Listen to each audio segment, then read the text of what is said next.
back to a new video. As you can hear outside, it is currently the 4th of July, and some of you may know I recently got a lot, around 60 of these Gentex Commander 4 fire alarm devices here, and since I had a couple of them that were missing parts, I decided that the best way to dispose of these alarms would be to basically blow them up like this. Now, in a second I'm going to show you the footage of actually doing it. Now, this one right here is a Gentex Commander 4 ceiling mount strobe only, and it was currently running. It was powered off of this big 12-volt battery right here, and we put it outside. It did not survive very long. So now let's go ahead and watch the footage.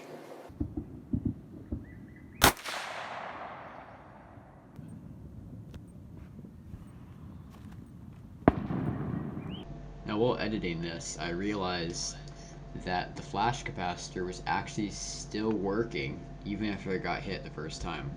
Now, the strobe tube was hit, so it was not flashing, but it's kind of crazy that the capacitor was still charging and discharging even after it got hit.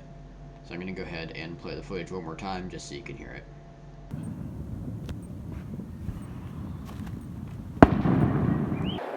These devices were missing back plates and they were all scuffed up, and well, they're definitely not sellable now.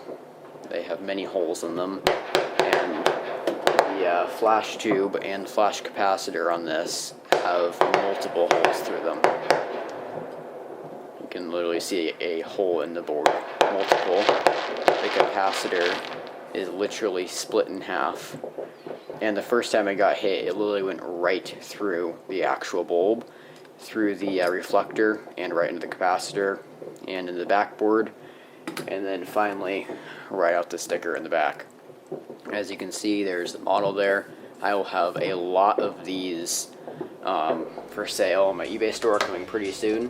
Thanks for watching. I'm going to be having a lot more time to upload more videos coming soon, so make sure you watch out for that, and I will see you next time.